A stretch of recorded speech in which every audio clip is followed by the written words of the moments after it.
Hola, es una alegría poder continuar con el siguiente tema y ustedes seguramente recordarán lo que habíamos visto en la presentación anterior. El Padre es invisible a los ojos mortales, la creación no pecadora sí lo puede contemplar, pero la humanidad no.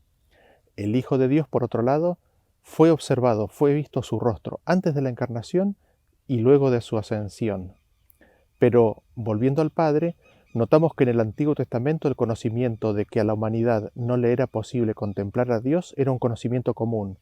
Lo vimos en Jacob, lo vimos en Moisés, lo vimos en Isaías, lo vimos en Manoah.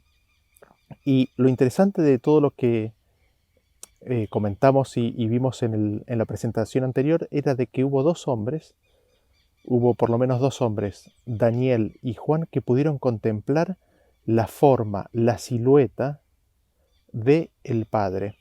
Y de hecho Jesús les recrimina a los fariseos que lo estaban escuchando de que ellos no habían escuchado la voz del Padre ni habían visto su forma, como si esa opción estuviera realmente disponible en sus manos.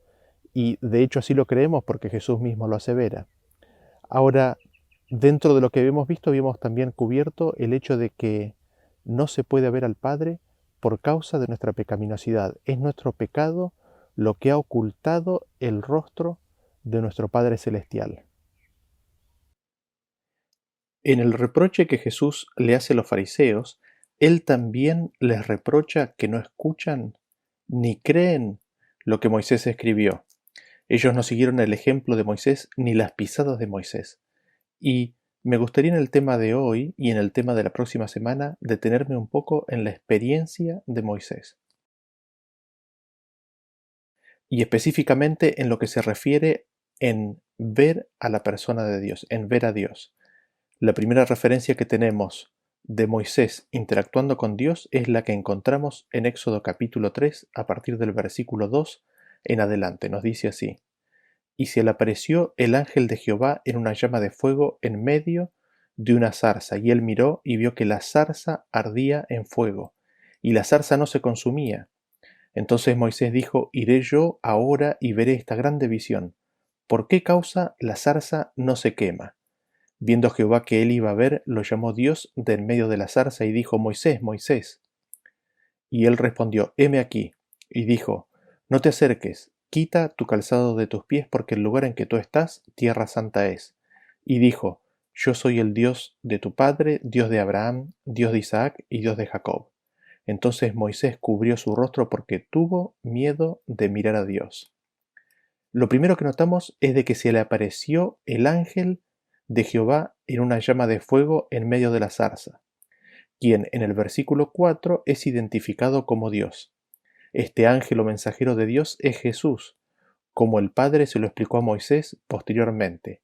Se lo explicó y lo leemos en Éxodo capítulo 23 a partir del versículo 20, que dice: He aquí yo envío mi ángel delante de ti para que te guarde en el camino y te introduzca en el lugar que yo he preparado. Guárdate delante de él y oye su voz, no le seas rebelde, porque él no perdonará vuestra rebelión, porque mi nombre está en él. Este ángel tiene en sí el nombre del Padre, que es Jehová, es Dios. Jesús es el mensajero de Dios y tiene el nombre del Padre mismo, porque heredó un nombre mucho más excelente que el de los ángeles. El hecho de que el ángel de Jehová que se le apareció a Moisés en la zarza ardiente es Jesús está confirmado por Esteban cuando él en su discurso en el capítulo 7 conectó al ángel de Jehová con el rechazo que los judíos hicieron de Jesús. En Hechos capítulo 7 a partir del versículo 30, Esteban describe específicamente este encuentro que tuvo Moisés diciendo así, ¿no?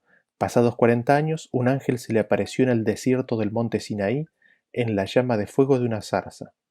Entonces Moisés, mirando, se maravilló de la visión y acercándose para observar, vino a él la voz del Señor: Yo soy el Dios de tus padres, el Dios de Abraham, el Dios de Isaac y el Dios de Jacob. Y Moisés, temblando, no se atrevía a mirar. Eso es el primer punto que notamos, de que el ángel que se le apareció a Moisés era nuestro Señor Jesucristo, la voz de Dios, la palabra de Dios. Lo segundo que notamos en este versículo del capítulo 3 de Éxodo que estamos leyendo y que está confirmado aquí en Hechos capítulo 7, es de que Moisés cubrió su rostro, tuvo miedo de mirar a Dios, a Jesús que estaba en medio de la zarza. Y aquí tenemos nuevamente, antes aún de que existiera cualquier escritura, el conocimiento, el hecho de que contemplar el rostro de Dios para el hombre pecador implicaba su muerte. Desarrollaremos este punto en más detalle en la siguiente presentación y cómo es que esto ocurre.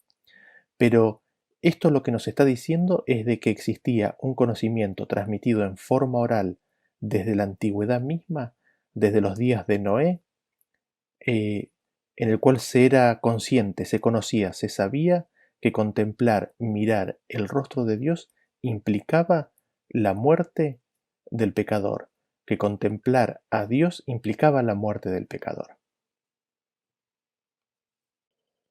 Y el tercer aspecto que quisiéramos destacar o que notamos de este versículo de Éxodo capítulo 3 es de que el ángel de Jehová se le apareció en una llama de fuego. Jesús estaba corporalmente rodeado de una llama de fuego. Ahora lo destacable de todo esto, y que ya constituiría una lección para Moisés y para todos nosotros, es de que la llama de fuego no consumía a Jesús. No solamente eso, sino que al Jesús estar en medio de la zarza también estaba envuelta en llama de fuego. Pero hete aquí, la zarza no se consumía. Y fue este aspecto de la aparición de Jesús lo que le llamó poderosamente la atención a Moisés, y fue eso lo que lo atrajo a la zarza. Así, vemos que hay un fuego que no consume a ciertos elementos, y que en este caso rodeaba el cuerpo de Cristo.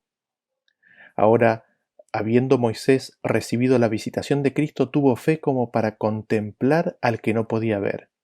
De hecho, así nos dice las Escrituras en Hebreos capítulo 11 a partir del versículo 24, dice: Por la fe Moisés, hecho ya grande, rehusó llamarse hijo de la hija del faraón, escogiendo antes ser maltratado con el pueblo de Dios que gozar de los deleites temporales del pecado.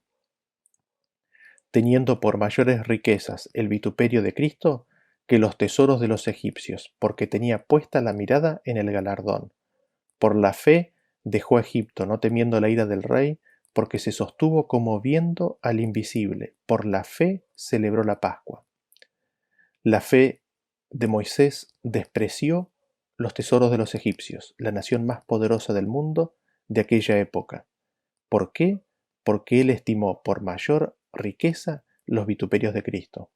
Él gozosamente puso su suerte con el Señor y obró incansablemente para liberar a los hombres de la esclavitud.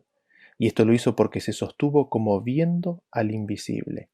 Por la fe, Moisés vio a quien no podía ver, al Padre, y así fue como Israel entero fue liberado.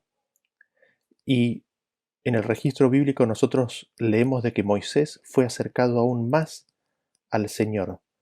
Lo leemos en Éxodo capítulo 19, a partir del versículo 9 en adelante nos dice: Entonces Jehová dijo a Moisés: He aquí yo vengo a ti en una nube espesa, para que el pueblo oiga mientras yo hablo contigo, y también para que te crean para siempre. Y Moisés refirió las palabras del pueblo a Jehová. No habían pasado todavía 2 meses de que habían abandonado Egipto cuando Dios estaba listo para darles los 10 mandamientos. El Señor le cuenta a Moisés que vendría a él en una nube espesa y de que Moisés tendría que subir a la cumbre del monte Sinaí para oír la palabra de Dios. Ahora destaquemos algo importante en lo que Jehová le dice a Moisés. Le dice que la forma en la cual él se iba a manifestar al pueblo de Israel iba a ser de tal manera para que el pueblo de Israel para siempre le creyera a Moisés. Y leemos ahora la descripción de este evento en los siguientes versículos. En Éxodo capítulo 20, 18 leemos un poquito lo que sucedió después, ¿no? Cómo reaccionó el pueblo a la presencia de Dios, y en esa reacción nos describe cómo fue que ocurrió. Dice así: todo el pueblo observaba el estruendo y los relámpagos y el sonido de la bocina, y el monte humeaba, y viéndolo el pueblo temblaron y se pusieron de lejos, y dijeron a Moisés: habla tú con nosotros y nosotros oiremos, pero no hable Dios con nosotros para que no muramos. Y Moisés respondió al pueblo: No temáis, porque para probaros vino Dios, para que su temor esté delante de vosotros, para que no pequéis. Entonces el pueblo estuvo a lo lejos, y Moisés se acercó a la oscuridad en la cual estaba Dios. En Deuteronomios capítulo 4, versículo 11 leemos que dice: Y os acercasteis y os pusisteis al pie del monte, y el monte ardía en fuego hasta en medio de los cielos con tinieblas, nube y oscuridad. Y habló Jehová con vosotros de en medio del fuego, oísteis la voz de sus palabras, mas a excepción de oír la voz, ninguna figura visteis. Sigue diciendo el 15. Guardad pues mucho vuestras almas, pues ninguna figura visteis el día que Jehová habló con vosotros de en medio del fuego. Y leemos en Deuteronomio capítulo 5 a partir del versículo 22 en adelante que dice: Estas palabras habló Jehová a toda vuestra congregación en el monte, de en medio del fuego, de la nube y de la oscuridad, a gran voz, y no añadió más, y las escribió en 2 tablas de piedra, las cuales me dio a mí. Y aconteció que cuando vosotros oísteis la voz de en medio de las tinieblas, y visteis al monte que ardía en fuego, vinisteis a mí, todos los príncipes de vuestras tribus y vuestros ancianos, y dijisteis: He aquí Jehová nuestro Dios nos ha mostrado su gloria y su grandeza, y hemos oído su voz de en medio del fuego, y hoy hemos visto que Jehová habla al hombre, y éste aún vive. Así como con Moisés anteriormente en la zarza ardiente, ahora Dios se revela al pueblo de Israel en medio del fuego.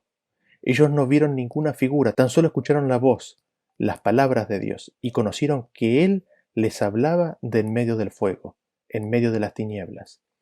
Ahora, esto es muy interesante porque por definición fuego es luz y tinieblas es ausencia de luz. Entonces, ¿cómo entendemos estos versículos? ¿Cómo entendemos si leemos de que hay fuego y al mismo tiempo hay oscuridad? Para ello vamos a leer los siguientes versículos.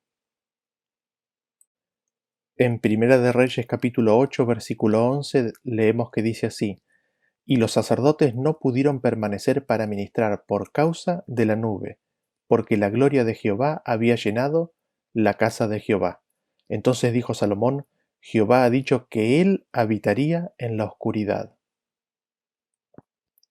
En Salmos 18:11 dice: Puso tinieblas por su escondedero, por cortina suya alrededor de sí, oscuridad de aguas y nubes de los cielos.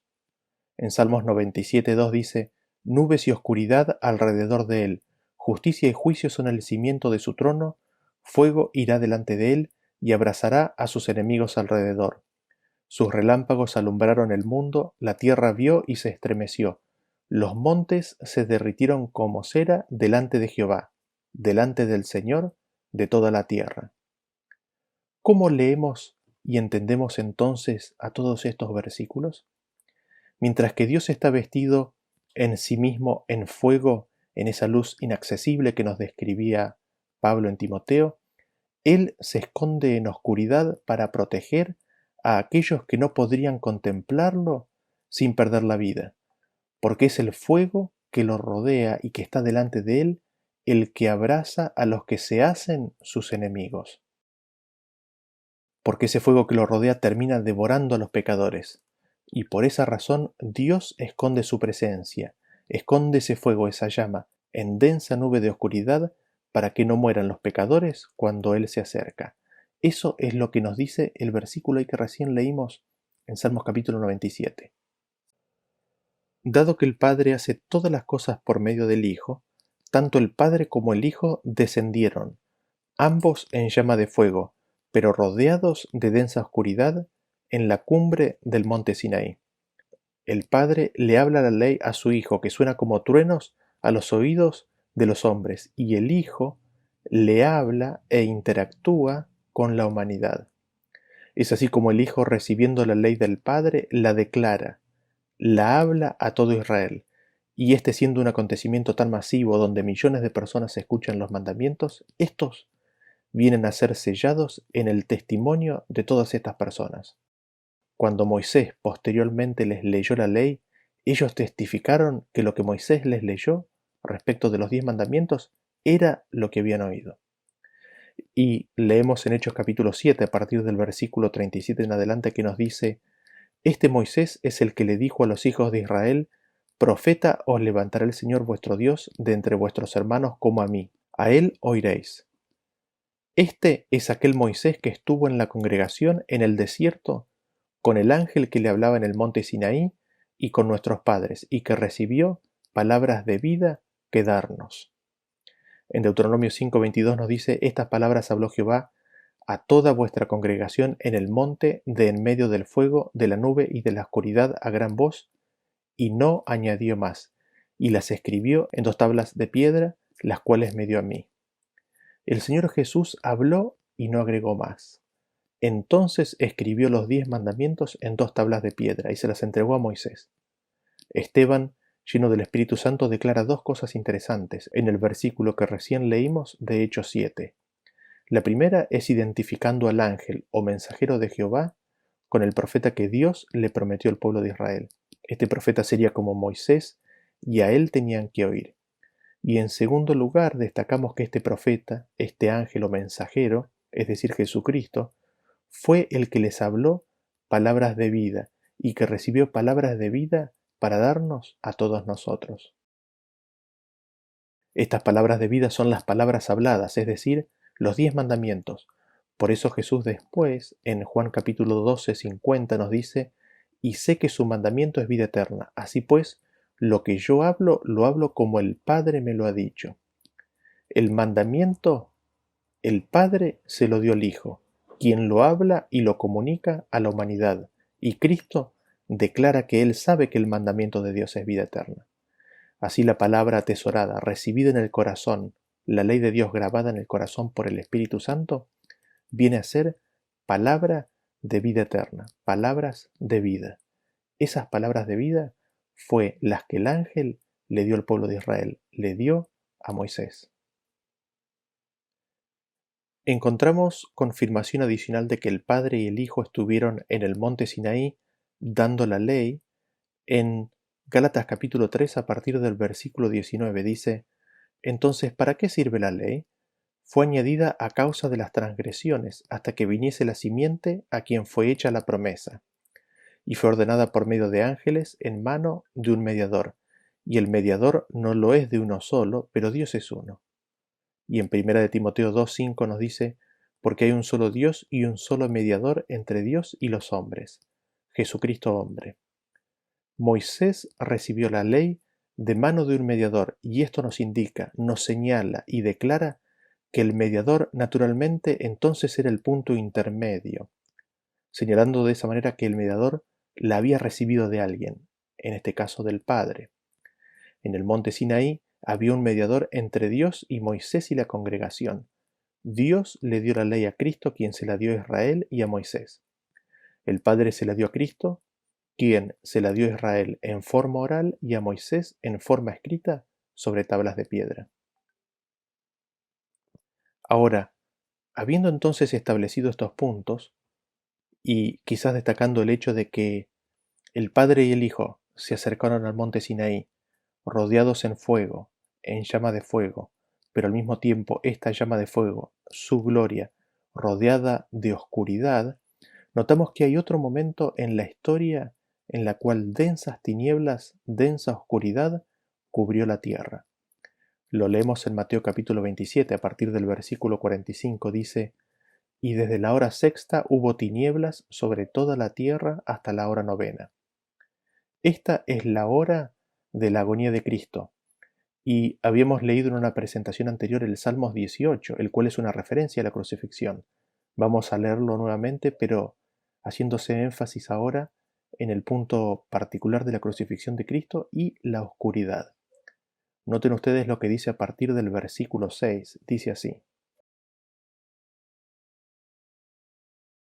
En mi angustia invoqué a Jehová y clamé a mi Dios. Él oyó mi voz desde su templo, y mi clamor llegó delante de él a sus oídos. La tierra fue conmovida y se tembló. Y tembló. Se conmovieron los cimientos de los montes y se estremecieron porque se indignó él. Humo subió de su nariz y de su boca fuego consumidor. Carbones fueron por él encendidos, inclinó los cielos y descendió. y había densas tinieblas debajo de sus pies. Cabalgó sobre un querubín y voló sobre las alas del viento. Puso tinieblas por su escondedero, por cortina suya alrededor de sí. Oscuridad de aguas, nubes de los cielos. Por el resplandor de su presencia sus nubes pasaron, granizo y carbones encendidos. Tronó en los cielos Jehová, y el Altísimo dio su voz, granizo y carbones de fuego. El Padre, ante la angustia y los sufrimientos de Cristo y su clamor en la cruz, en su propia angustia y dolor de ver a su Hijo en esa condición, se indigna y se acerca a su Hijo. Nos dice el versículo que inclinó los cielos y descendió, y había densas tinieblas debajo de sus pies. El Padre anhelaba estar al lado mismo de su Hijo, mientras pasaba por las agonías de la crucifixión. Sin embargo, su sola presencia hubiese causado la muerte de todos los pecadores que estaban alrededor de Cristo. Y por causa de ellos, para protegerlos del fuego de su presencia, puso tinieblas por su escondedero. Usó las tinieblas como cortina alrededor suyo para proteger a los asesinos de su Hijo. Qué admirable condescendencia, qué increíble consideración por parte de Dios. En esa densa oscuridad que cubrió la tierra desde la hora sexta, no solamente las agonías de Cristo quedaron veladas a la humanidad, sino que la misma presencia personal del Padre estaba escondida, ocultando su gloria de todo ojo humano. El Padre mismo estaba con su Hijo al lado mismo en la cruz. Sin embargo, su presencia no fue revelada. En aquella hora terrible Cristo no habría de ser confortado con la presencia del Padre. Tenía que pisar el lagar solo y no había nadie con él. La Biblia nos habla de un tiempo futuro en el cual nuevamente la tierra será cubierta con densa oscuridad.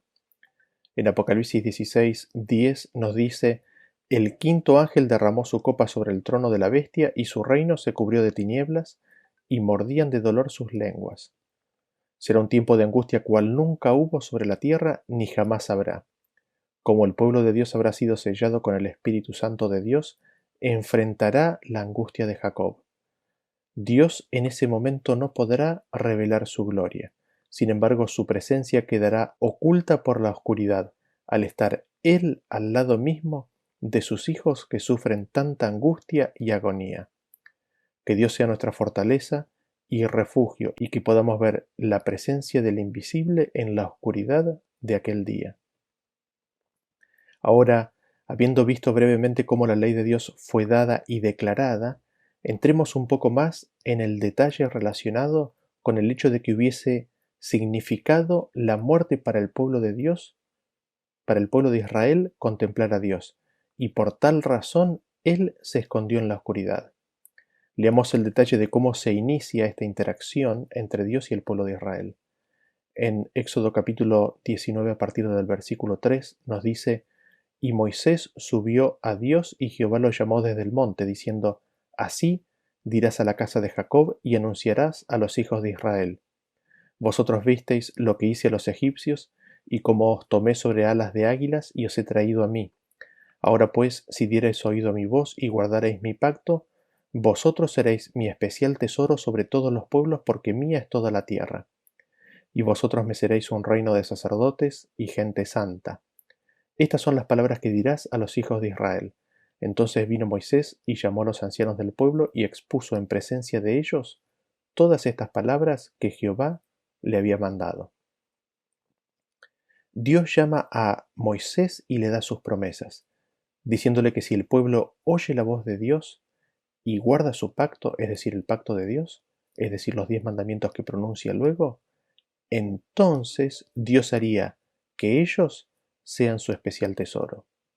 Si ellos oían y atesoraban la palabra de Dios, entonces el pueblo entero de Israel vendría a ser un real sacerdocio, gente santa.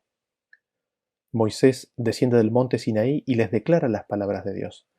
No vamos a leer el detalle de lo que continúa en el capítulo 19 por una cuestión de tiempo, pero lo vamos a narrar a continuación. Moisés ascendió nuevamente a la cumbre del monte y recibió la instrucción necesaria para proteger al pueblo de Dios mientras recibía la visita de Dios. Ahora es Jesús aquí quien viene y se comunica con Moisés, y el Padre desciende sobre la cumbre del monte Sinaí en el tercer día, y Moisés guía al pueblo de Dios al pie del monte. Toda la montaña estaba en humo y fuego, porque Dios había descendido sobre ella. Dios le habló a Moisés y Moisés le respondía a Dios. Luego Dios invita a Moisés a subir al monte. Una vez que Moisés había ascendido, Dios le pide que baje y de que cuidadosamente le instruya al pueblo para que se santifiquen y no busquen traspasar los límites con la finalidad de ver a Dios. ¿Por qué? Porque si ellos hacían eso, muchos de ellos perecerían. Noten ustedes el tierno cuidado de Dios para con su pueblo. Moisés trata de convencer al Señor de que el pueblo ya sabía. Sin embargo, el Señor no consiente en que su pueblo muera por causa de negligencia, y despide a Moisés mandándole a que descienda e instruya cuidadosamente al pueblo. Una vez que las instrucciones fueron dadas, entonces los 10 mandamientos fueron declarados por Jesús, y nos dice el versículo que no agregó más palabra, no dijo más. El pueblo se mantenía en pie o se mantuvo en pie a la distancia por causa del miedo, y luego le piden a Dios de que no hable más con ellos y de que Dios hable directamente con Moisés. Ellos prefieren tener la letra antes que la voz de Dios. Entonces Moisés asciende a la densa nube de oscuridad que rodeaba la gloria de Dios. Moisés no fue invitado adentro de esa gloria de Dios, esa luz inaccesible, que ningún hombre ha visto ni puede ver, sino que fue invitado a la densa oscuridad que rodeaba a esa luz inaccesible. Entonces allí Dios le dio a Moisés los estatutos o las leyes, los cuales están listados a partir del capítulo 21 de Éxodo hasta el capítulo 23. Luego el Señor Jesucristo concluye con las instrucciones que encontramos al final del capítulo 23. Las leemos en el versículo 20 en adelante. Dice así: He aquí yo envío mi ángel delante de ti para que te guarde en el camino y te introduzca en el lugar que yo he preparado. Guárdate delante de él y oye su voz, no le seas rebelde, porque él no perdonará vuestra rebelión, porque mi nombre está en él. Pero si en verdad oyeres su voz e hicieres todo lo que yo te dijere, seré enemigo de tus enemigos. Como habíamos visto, este ángel es el Señor Jesucristo.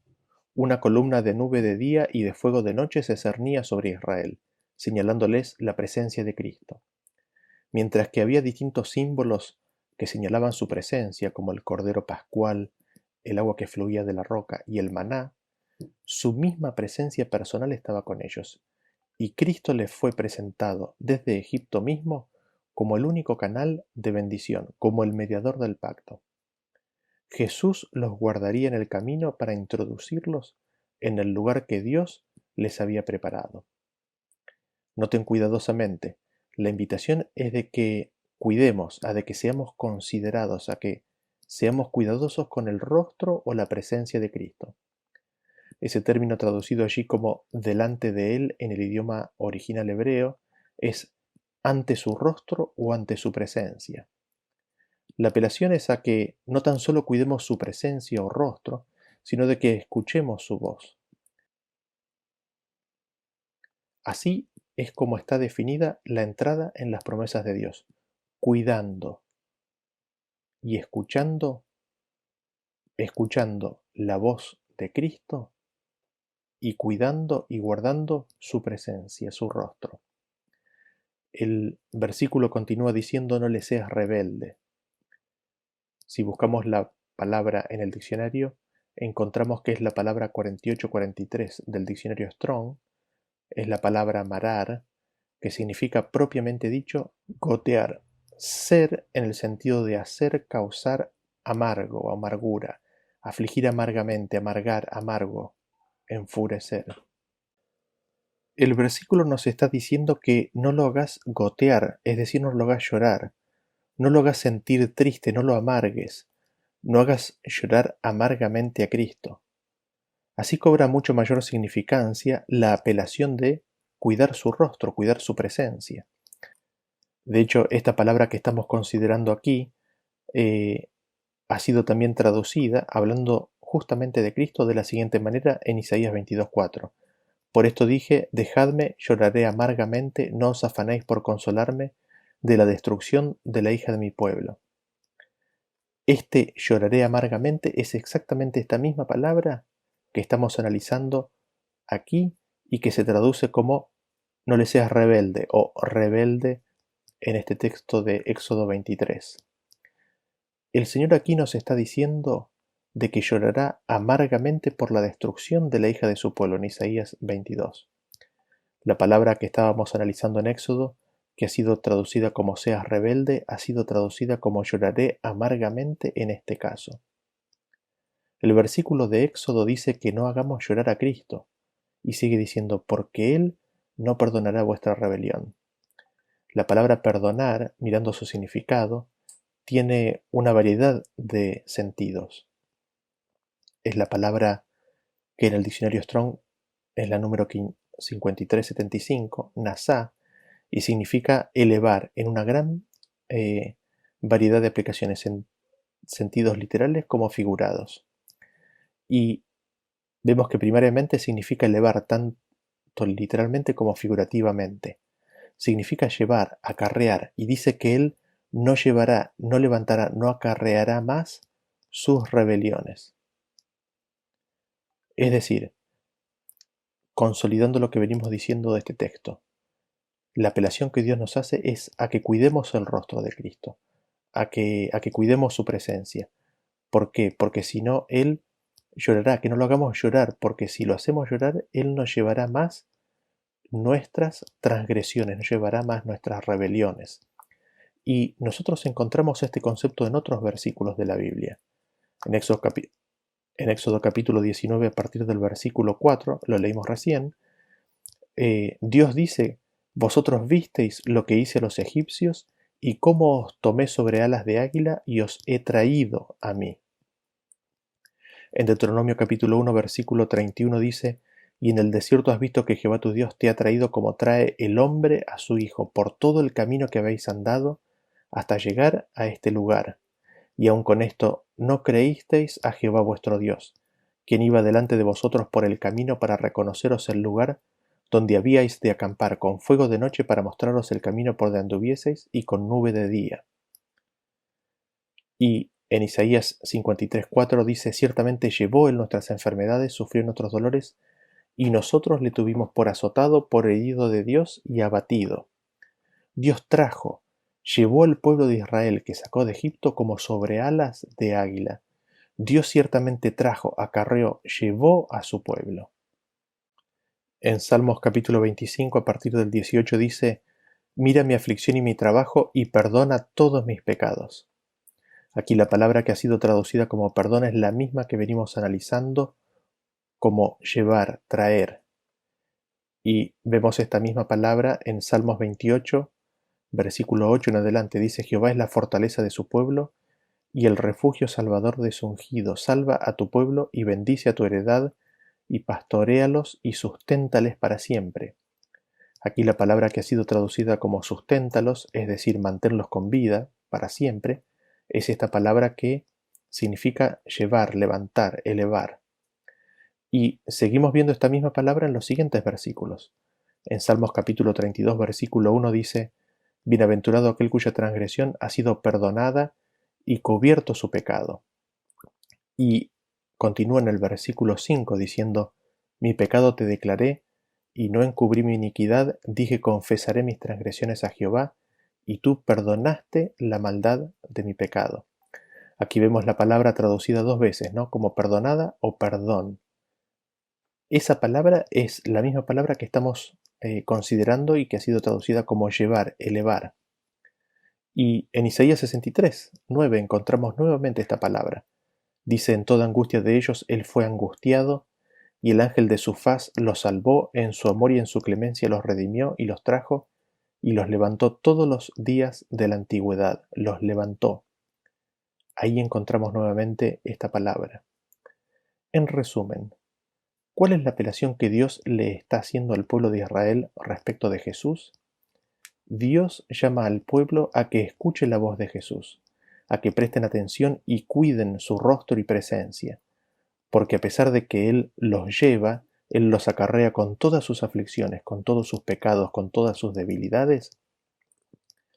Ellos pueden herirle, pueden lastimarlo, lo pueden angustiar, lo pueden enojar, y recordemos la definición de enojar, ¿no?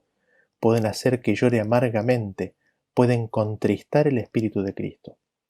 Y al hacer esto, le causarían grande angustia y aflicción e indignación al tener que finalmente dejar de llevarlos y entregarlos a los deseos impíos de sus corazones y volver su rostro y retirar su presencia.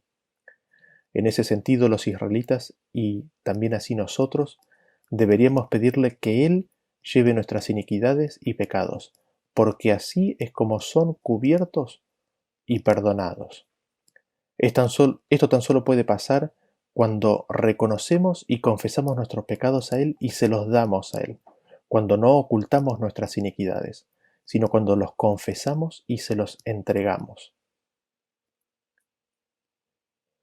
Recapitulando entonces en las instrucciones que Dios le da a Moisés al final de su estadía en Éxodo 23, leemos que en el versículo 20 dice: He aquí yo envío mi ángel delante de ti, para que te guarde en el camino y te introduzca en el lugar que yo he preparado. Guárdate delante de él y oye su voz. No le seas rebelde, porque él no perdonará vuestra rebelión, porque mi nombre está en él.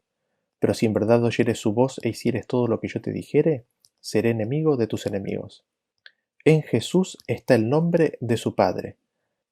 Vemos que este mensaje es dado por el Padre.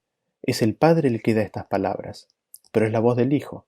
Como dice el versículo, si oyeres su voz e hicieres todo lo que yo te dijere. Es el Padre el que lo dice, pero con la voz del Hijo. Y eso estaba pasando en ese mismo instante en el cual Moisés oía estas palabras. El Padre estaba hablando a Moisés por medio de su Hijo. Luego de estas palabras, Dios le pide a Moisés que traiga con él a Aarón, Nadab, Abiú y los 70 ancianos de la casa de Israel. Moisés entonces descendió y le da al pueblo de Israel todos los estatutos y leyes que Dios le había hablado. La congregación de Israel con una sola voz prometió que ellos harían todas las palabras de Dios. Moisés entonces escribió todas las palabras recibidas y en la mañana siguiente ratificaron el viejo pacto, las promesas del hombre para con Dios, con sangre.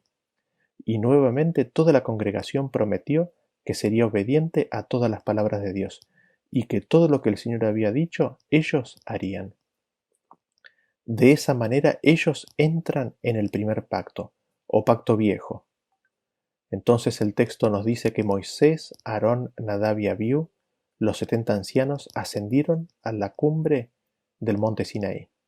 En Éxodo 24:9 nos dice: Y subieron Moisés y Aarón y Nadab y Abiú y 70 de los ancianos de Israel, y vieron al Dios de Israel, y había debajo de sus pies como un embaldosado de zafiro semejante al cielo cuando está sereno. Mas no extendió su mano sobre los príncipes de los hijos de Israel, y vieron a Dios, y comieron y bebieron. Ellos subieron y vieron a Elohim, pudieron ver la gloria que rodeaba a la persona de Dios. Ahora, evidentemente, en su condición anterior, ellos no podrían haber visto la gloria de Dios sin haber perecido, porque no estaban preparados para ello. Pero las exhibiciones del poder de Dios habían traído arrepentimiento en ellos, amaron, reverenciaron a Dios, se habían purificado y Dios ahora podía derramar su espíritu sobre ellos. Dado esto, ahora estaban en condiciones no de mirar su persona, pero sí de contemplar la gloria que rodeaba su persona, de contemplar la gloria de Dios, de ver a Jesús. Luego de eso, Moisés es llamado nuevamente al monte. Lo leemos en Éxodo 24:12 que dice: Entonces Jehová dijo a Moisés: Sube a mí al monte y espera allá, y te daré tablas de piedra y la ley, y mandamientos que he escrito para enseñarles. Y se levantó Moisés con Josué su servidor, y Moisés subió al monte de Dios. El pueblo de Israel no podía soportar escuchar la voz de Dios, entonces Él les da la ministración de la letra escrita. Había sido la intención de Dios desde el principio mismo a ingresar en un pacto eterno con ellos, el pacto de Dios, en el cual Él les hablaría directo al corazón y ellos oirían su voz y la atesorarían. Había sido la intención de Dios desde el principio hablarles su ley en sus corazones, grabarlas allí y ponerlas en sus mentes. Este es el pacto nuevo o la administración del Espíritu. Sin embargo, el pueblo de Israel rechazó la administración del Espíritu y prefirió la administración humana, es decir, la administración en este caso de Moisés. Y leemos en 2 de Corintios 3, versículo 3: siendo manifiesto que sois cartas de Cristo, expedida por nosotros, escrita no con tinta, sino con el Espíritu del Dios vivo, no en tablas de piedra, sino en tablas de carne del corazón. Como ellos prometieron hacer la obra por ellos mismos, entraron en el viejo pacto, en el pacto de los hombres, y Dios tiene que darles la administración de la letra, o como es llamada, la administración de la muerte, para que aprendan que sus promesas son tan buenas y tan fuertes como un castillo de arena en una playa. En ese sentido, muchos se preguntan, ¿cómo me entregaré a Dios? Queremos hacer su voluntad, pero somos moralmente débiles, esclavos de la duda y dominados por los hábitos de una vida de pecado. Nuestras promesas y resoluciones son tan frágiles como telarañas. No podemos gobernar nuestros pensamientos, impulsos y afectos. El conocimiento de nuestras promesas rotas y los votos que hemos quebrantado debilita la confianza que tuvimos respecto de nuestra propia sinceridad cuando nos aproximamos al Señor, y nos hace sentir de que Dios no puede aceptarnos. Sin embargo, no hace falta desesperarse. Lo que necesitamos conocer y entender es la verdadera fuerza de la voluntad. Es el poder gobernante en la naturaleza del hombre, la facultad de elegir, de decidir. Todo depende de la correcta acción de la voluntad. Dios dio a los hombres el poder de elegir, a ellos les toca ejercer ese poder. No podemos cambiar nuestros corazones, ni dar por nosotros mismos sus afectos a Dios, pero podemos escoger servirle. Podemos darle nuestra voluntad, para que Él obre en nosotros tanto el querer como el hacer por su buena voluntad. De ese modo nuestra naturaleza entera estará bajo los dominios del Espíritu de Cristo. Nuestros afectos se concentrarán en Él y nuestros pensamientos se pondrán en armonía con los suyos. Así, Dios se les aproximó donde ellos estaban, dándoles la administración de la letra escrita para convencerlos de la futilidad de sus propios esfuerzos y mostrarles la desesperante necesidad que tenían del Espíritu de Dios, dándoles un corazón nuevo. Y, como vimos, Dios llama nuevamente a Moisés a que ascienda al monte. En Éxodo 24:15 dice: entonces Moisés subió al monte y una nube cubrió el monte. Y la gloria de Jehová reposó sobre el monte Sinaí, y la nube lo cubrió por 6 días, y al séptimo día llamó a Moisés de en medio de la nube. Noten ustedes que Moisés sube al monte y una nube cubre el monte. Y nos dice que la gloria de Dios reposó sobre el monte Sinaí. Lo primero que notamos es de que hay un periodo de 6 días en los cuales Moisés está en el monte hasta que finalmente es llamado. Evidentemente Moisés no podía acercarse inmediatamente a la presencia de Dios y contemplar su gloria. Durante 6 días tenía que prepararse para encontrarse con su Dios. Tenía que tener sus pensamientos ordenados, dedicados a Dios. Tenía que santificarse a sí mismo en oración, meditación y ayuno antes de poder conversar con Dios. Lo otro que notamos es lo siguiente: ¿quién llama a Moisés? Si leemos cuidadosamente, vemos que es la gloria de Dios la que llama a Moisés. Esta gloria de Dios estaba en medio de la nube. La gloria de Dios es el sujeto en esta oración. Qué interesante, ¿no? ¿Y quién es la gloria de Dios?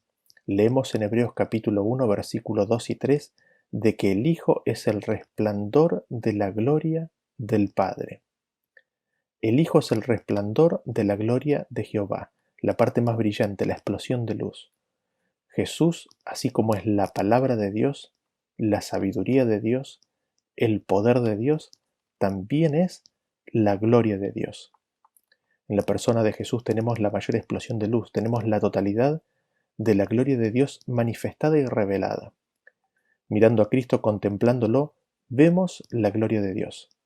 Y leemos qué fue lo que vio el pueblo de Israel. En Éxodo 24:17 dice: «Y la apariencia de la gloria de Jehová era como un fuego abrasador en la cumbre del monte a los ojos de los hijos de Israel. Y entró Moisés en medio de la nube y subió al monte, y estuvo Moisés en el monte 40 días y 40 noches». La visión de la gloria de Dios, la visión de Jesús a los ojos de los hijos de Israel, era como fuego abrasador, era como fuego consumidor en la cumbre del monte. Noten que esto es lo que parecía a los ojos de los hijos de Israel. Y Moisés ascendió para recibir instrucciones y dialogar con la gloria de Dios. Y el texto nos dice cómo fue en 2 Corintios 3:18. Por tanto, nosotros todos, mirando a cara descubierta como en un espejo la gloria del Señor, somos transformados de gloria en gloria en la misma imagen, como por el Espíritu del Señor.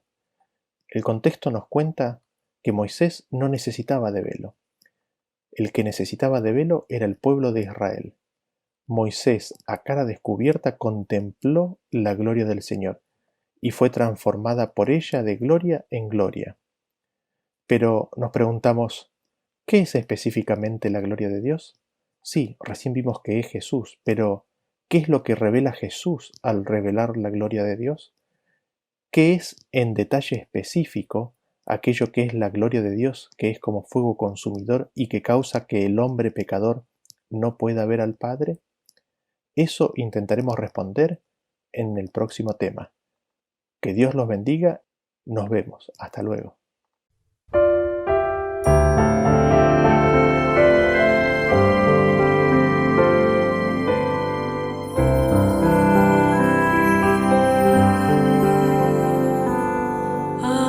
Aquel pues que es poderoso para guardaros sin caída y presentar